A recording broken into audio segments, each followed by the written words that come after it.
గొప్ప ఏంటంటే అప్పుడు కోరికంతా రామరాజ్యం అంటే ఏంటి తెలుసా? సమానత్వం, అందరూ సమానంగా ఉండాలని కోరిక, ధర్మబద్ధంగా పరిపాలన నడవాలని కోరిక. మీకు తెలుసా అంబేద్కర్ చేసిన అన్నింటినీ మనం తొంగలో తగ్గాం ఒక్కదాంతో. ఏంటి ఒకటిని అమ్మేసుకొని ఓటు అమ్ముకోవడం వల్ల అసలు అంబేద్కర్ ని మనం చంపేశామమ్మా. లేకపోతే మీకు తెలుసా మహానుభావుడు రాశాడు, బ్రతికున్న అంబేద్కర్ కంటే చచ్చిపోయిన అంబేద్కర్తో మహాభయం అన్నాడు. ఎందుకో తెలుసా? ఆయన అలాగ అందరికీ అన్ని చేసి సరిపోయాడు. అందుకని బ్రతికున్న అంబేద్కర్ కంటే చచ్చిపోయిన అంబేద్కర్ మహాభయంకరుడు. ఎందుకంటే ఈ సమాజంలో ఏం కావాలో అందరికీ ఇచ్చాడు. కానీ మనం ఏం చేస్తున్నాం? ఆ ఏమి ఇచ్చాడో తెలుసుకోకుండా దానికి ఓటేస్తాం. అందుకని అమ్మ మీరు ముఖ్యంగా 2 విషయాలు: ఓటు ఎప్పుడు అమ్ముకోకండి. రెండోది పిల్లలు చదువమ్మా. మరి ఆయన మహానుభావుడు తెలుసా నీకు? ఎంత గొప్పగా పోడుతున్నట్టు ఎందుకు పోడుతానమ్మా? చదువుకొని అద్భుతమైన తెలుగుతాడు. నీకు తెలుసా ఈ భారతదేశంలో అంతలాగా చదివిన వ్యక్తి ఎవరు లేరు. నమ్మండి, భారతదేశంలో అంత ఎక్కువ చదివిన వ్యక్తి లేడు. మీకు తెలుసా ఇప్పుడు మన పిల్లలకి అన్నీ ఉన్నాయి, స్కాలర్షిప్లు ఉన్నాయి, అంతే కదా సార్? Everything is available. మనం ఇప్పుడు చదివించలేకపోతున్నాం. ఆయన చదివినప్పుడు ఎంత అన్యాయం తెలుసు మీకు తెలుసా? అసలు కొంచెం అమ్మా నా మాటిని అలాంటి కొంచెం ఒకసారి ఏడాలమ్మా. ఎలా అనుకుంటున్నావు?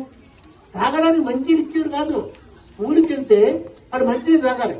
మంచిని తాగాలంటే ఇప్పుడు దరిద్రం కదా, ఆ కుండ టచ్ చేయకూడదు, ఆ గ్లాసు పట్టుకోకూడదు. అంటే ఏం చేశారు సార్? అందరూ వెళ్ళి మీ గ్లాస్తో నీళ్ళు తీసుకుని తాగేవారు.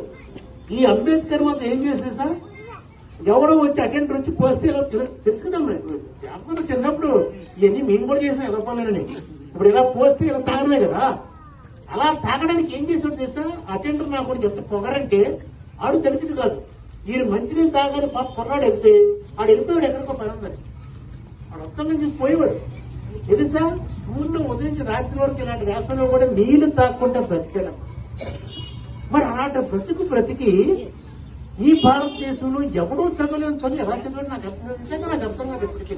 అరే ఒక్కసారి మీకు కుర్రాళ్ళకి దండం పెట్టి చెప్తాను.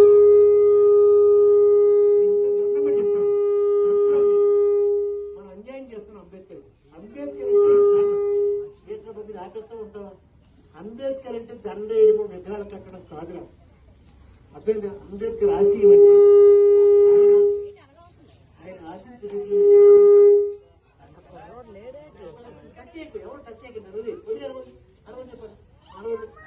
అంబేద్కర్ అంటే అన్ని కష్టాలు ఏమీ లేని తెలియదు చెప్తారు. స్కూల్లో నీళ్ళు కూడా లేకపోతే, ఒకసారి అన్నం కూడా తిన్నాను లేకపోతే, మరి అంత చదువుని చదివించాడు. భారతదేశంలో ఇన్ని కోట్ల మందిలో ఎవరూ చదవని చదివాడు. ఇప్పుడు మీకేమో అన్నీ ఉన్నాయి, స్కాలర్షిప్లు ఉన్నాయి. మరి ఏం చదువుతావు? ఉద్యమం చేశాడు. ఇంకా ముందు ఉద్యమం చేయాలన్నా దానికి తగ్గ జ్ఞాన సంపద. అంతేగాని జిందాబాద్ ఆయన గురించి తెలుసుకో, ఆయన కష్టాలు తెలుసుకో. మనకి ఇప్పుడు దాన్ని ఎలా మనం ఆచరించాలో ఆలోచించాలి. ఇది నేను చెప్తాను. ఎందుకంటే ఎంత వెనకబడిపోతుంది రోజు అనంతం చేస్తున్నాం అని చెప్ప నేను ఆవేశంగా మాట్లాడింది మీరు అంత అనుకోవద్దు. మీరు అంత తప్పు అనుకుంటే క్షమించండి. కానీ నా బాధంతో ఏంటంటే గుర్తుంచుకుంటామ్మా. మనకి ఇందాక ఎవరో అన్నారు చదివే మనకు ఎదుగు. చదివే 5 అంటే చదివేది కాదు, వ్యాపారాలు చేయొచ్చు. ఇంకా గొప్ప లేకపోతారు మోసాలు చేసి. కానీ వ్యాపారం చేద్దానికి కొంత డబ్బులు లేవు. అందుకనే గుర్తుంచుకోండి, మళ్ళా డబ్బులు లేని వాళ్ళకి ఏముందంటే ఒక్కటే 5 అనేది చదువు. అయితే ఇప్పుడు మీరు చదవలేరమ్మా, అయిపోయింది వయసు. మీరు నేను చదువుతానండి. మన 5 ఏడిది ఓటు. ఆ ఓటును 5 వాడి మా 5 అమ్మేసుకుంటారు.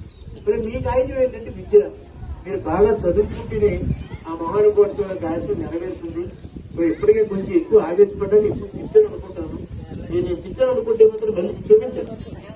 నా ఉద్దేశం ఏంటంటే మనందరం బాగుపడాలి. ఎందుకంటే నిజానికి ఇప్పుడు ప్రజాస్వామ్యం లేదు.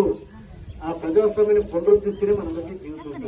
అంటే కేవలం ఒకటి చెప్తామా, ఒక్క మనిషి వలన ఒకసారి అర్థం చేసుకోండి, ఒక్క మనిషి వలన 100 కోట్ల పైన ఉన్న దేశంలో మార్పు వస్తే మరి మన పిల్లలందరూ వచ్చి ఎంత మార్పు?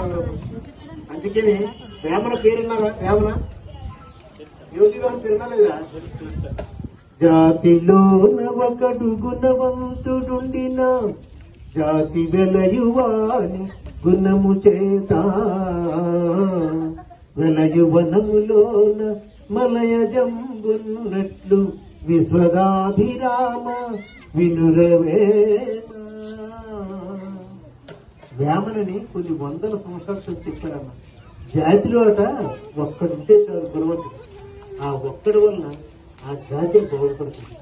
ఎలాగంటే వనంలోన అడవిలో ఒక గంధపురుషు మనకు వాసన ఎలా వస్తుందా? అంచేత ఈ సమాజానికి అంబేద్కర్ అనేవాడు ఒక గంధపు చిత్తం. ఎన్ని సువాసనలు ఇచ్చాడమ్మా, జ్ఞాన సువాసనలు ఇచ్చాడు, ఓటోపేరి సువాసన ఇచ్చాడు. కానీ ఈ సువాసనలు మనం ఏం చెప్తున్నాం తెలుసా? పంపు చేస్తున్నాం. ఎలాగా ఇందా చెప్పాడు, అమ్ముకొని సరి చదవగలరు. అందుకని ఆయన ఇచ్చిన వాసనలన్నీ కూడా ఆ గంధపు చెట్టు వాసనలకు ఇచ్చాడే, ఇది జ్ఞాన వాసన, ఇవన్నీ కూడా ప్రజాస్వామ్య వాసన, వీటన్నింటి కూడా మనం కాపాడుకుంటాం. ఇది ఒక్కటే మీరు చేస్తుంటారు. ఆయనకి మీరు విగ్రహాలు కట్టించినట్టు మీ దండలు వేసినట్టు మళ్ళీ చూసి ఆ నాయకులు కూడా ఏం చేస్తున్నారు, ప్రభుత్వాలు ఒక పెద్ద విగ్రహాలు కట్టించారు. ప్రతి ఒక్కటి అలవాటు అయిపోయింది. ఏడుగా విగ్రహాలు కట్టిస్తాం అంటే దానికి బదులు ఆ దళితులకి ఆ వెనుకబడి జాతులకి ఏదైనా చేస్తే బాగుంటుంది.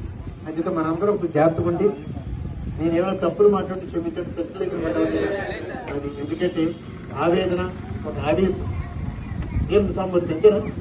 సో అందువల్ల అమ్మ పిల్లల బాగా చదివించట. రెండోది ఏదమ్మకోవచ్చు. మీ అందరికీ నమస్కారం మరొకసారి.